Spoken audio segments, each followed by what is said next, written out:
पर्यावरण अध्ययन। हाथियों के संबंध में निम्नलिखित कथन पढ़ें। वे बहुत आराम करते हैं, वे कम सोते हैं, वे कीचड़ और पानी में खेलना पसंद करते हैं, वे प्रतिदिन 20 किलोग्राम तक खा सकते हैं। निम्नलिखित में से कौन से कथन हाथियों के संबंध में सही है? 1 और 3, 2 और 3, 2 और 4, 1 और 4। इसमें से सही है 2 और 3, क्योंकि वे कम सोते हैं, वे कीचड़ और पानी में खेलना पसंद करते हैं। हरित गृह प्रभाव से सुरक्षा का उपाय है। ओजोन क्षमता पर रोक, सघन वृक्षारोपण, ऊर्जा के गैर परंपरागत साधनों का उपयोग, उपयुक्त सभी। इसमें भी आएगा उपयुक्त सभी। निम्नलिखित में से कौन से जानवर अंडोत्पन्न करते हैं और साथ ही उनके शरीर पर शल्क होते हैं? निम्नलिखित में से कौन से जानवर अंडोत्पन्न करते हैं और साथ ही उनके शरीर पर शल्क होते हैं? प्लेटिपस और मछली, मेंढक और प्लेटिपस, मेंढक और मगरमच्छ, मगरमच्छ और मछली, मगरमच्छ और मछली।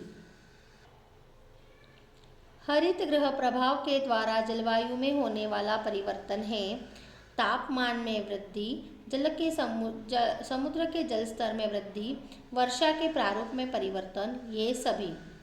हरित गृह प्रभाव के द्वारा जलवायु में होने वाले परिवर्तन है ये सभी।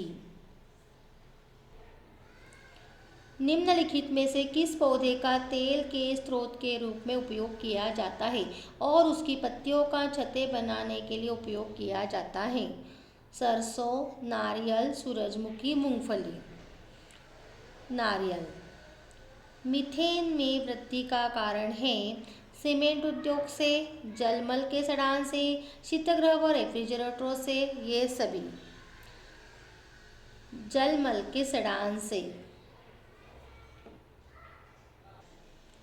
निम्नलिखित में से कौन सा अमीनो अंत शरीर में कार्बोहाइड्रेट से संश्लेषित किया जा सकता है?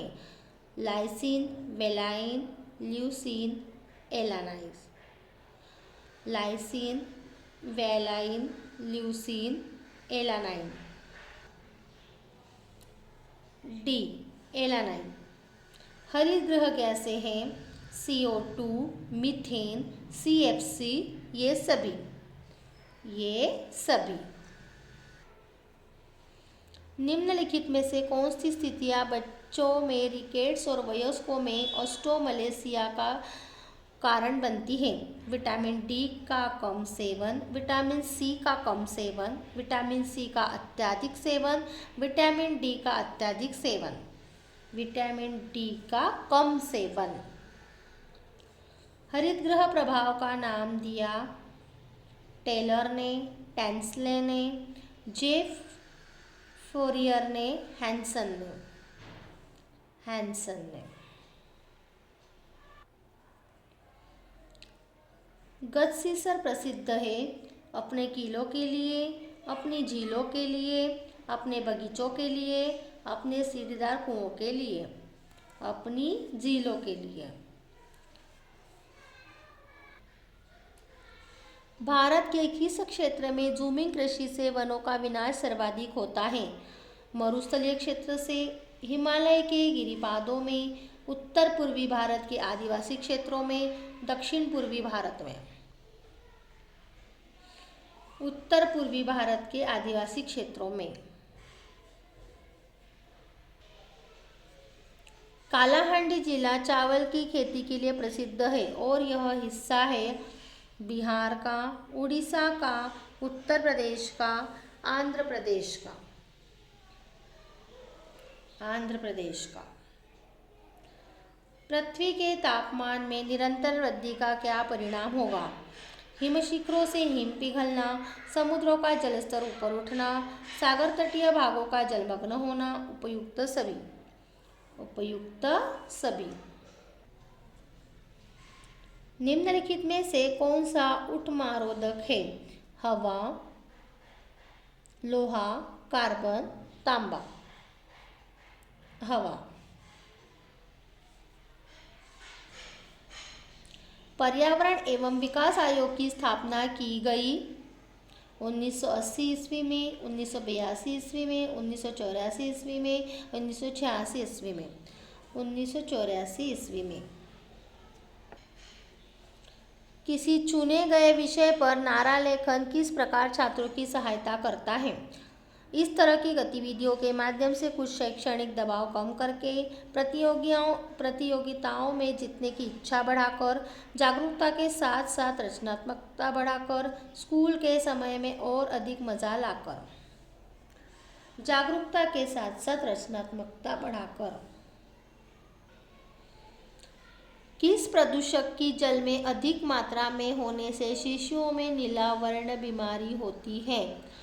Nitrite, phenol, sodium, fluoride. Nitrite. बिजली का बिल दिखाने और कक्षा में उस पर चर्चा करने का मुख्य उद्देश्य क्या है? छात्रों को ज्ञात कराना कि उनके बिल की राशि का भुगतान कर दिया गया है या नहीं। छात्रों को उन सेवाओं के लिए भुगतान करने के मूल्य के संबंध में सिखाना जिनका हम उपयोग करते हैं। छात्रों को उन चीज़ों के संपर्क में लाना जिनके संपर्क में वे अपने दैनिक जीवन में आते हैं। कक्षा में पढ़ाई जाने वाली रोजमर्रा की और नीरस सामग्री में परिवर्तन लाना। सी, छात्रों को उन चीज़ों के संपर्क में लाना जिनके संपर्क में वे अपने दैनिक जीवन में आते हैं। जल में फ्लोराइड की मात्रा किससे अधिक नहीं होनी चाहिए? 1 ppm, 3 ppm, 5 ppm, 10 ppm। 1 ppm। कक्षा 3 में ईबीएस के घंटे में सुहाना गाना गाकर छात्रों को दाएं और बाएं के बारे में सिखाती है। वह अधिगम के इस दृष्टिकोण का उपयोग करती है। छात्रों के अभिनय कौशल का बढ़ावा देने के लिए, कक्षा में विविधता की आवश्यकता पूरा करने के लिए, गायन कौशल को बढ़ावा देने के लिए, दिलचस्प तरीके से सीखने के लिए। डी, दिलचस्प तरीके से सीखने के लिए। तीव्र गति से आने वाली आपदा नहीं है। चक्रवात, बाढ़, महामारी, सूखा। सूखा। ईबीएस शिक्षक किस प्रकार विभिन्न जानवरों के बारे में कक्षा 3 के छात्रों के ज्ञान का आकलन कर सकता है जिसे उन्होंने कक्षा में सीखा है? जानवरों के विषय पर औपचारिक कक्षा परीक्षा लेकर, प्रत्येक छात्र को बुलाकर और उसे जानवरों से संबंधित सभी मूलभूत अवधारणाओं के बारे में बताने के लिए कहकर, उन जानवरों का चित्र बनाने का गृह कार्य देकर जिसे उन्होंने कक्षा में सीखा है और उसका आकलन करके, मौखिक प्रश्न चक्र के बाद कक्षा में पढ़े गए जानवरों के कागजी रूपों की प्रदर्शनी आयोजित करके। डी, मौखिक प्रश्न चक्र के बाद कक्षा में पढ़े गए जानवरों के कागजी रूपों की प्रदर्शनी आयोजित करके। विघटनकारी प्रदूषक का उदाहरण है मलमूत्र, घरेलू कचरा, सड़े गले फल व सब्जियां, ये सभी। ए, मलमूत्र। ईवीएस की कक्षा में एक विशेष प्रसंग पढ़ाने के लिए परिचर्चा की सहायता का उपयोग करने वाले शिक्षक का मुख्य उद्देश्य क्या है? किसी भी मायने में अपनी बात सही साबित करने के लिए छात्रों का समर्थन बनाना। एक दूसरे की कमियां उजागर करने के लिए छात्रों हेतु मंच उपलब्ध कराना। सीमित समयावधि में प्रसंग पूरा करना। छात्रों में आलोचनात्मक चित्त जागृत करना। डी, छात्रों में आलोचनात्मक चित्त जागृत करना। रेडियोधर्मी बहिस्राव का कहते हैं। रेडियोधर्मी बहिस्राव का कहते हैं अवशिष्ट, ठोस अवशिष्ट, शाही अवशिष्ट, इनमें से कोई नहीं। शाही अवशिष्ट। निम्नलिखित में से कौन से साधन छात्रों में से सापेक्ष स्थिति की समझ और उन्मुखीकरण की अपेक्षा करते हैं? फलालेन पट्ट और श्वेत पट्ट, फ्लैश कार्ड और पहेलियाँ, हरा पट्ट और OHP, स्थानीय और विषयागत मानचित्र। स्थानीय और विषयगत मानचित्र। वायु प्रदूषण का विश्वव्यापी प्रभाव है जलवायु में परिवर्तन, CO2 में वृद्धि, ओजोन परत की विरलता, ये सभी।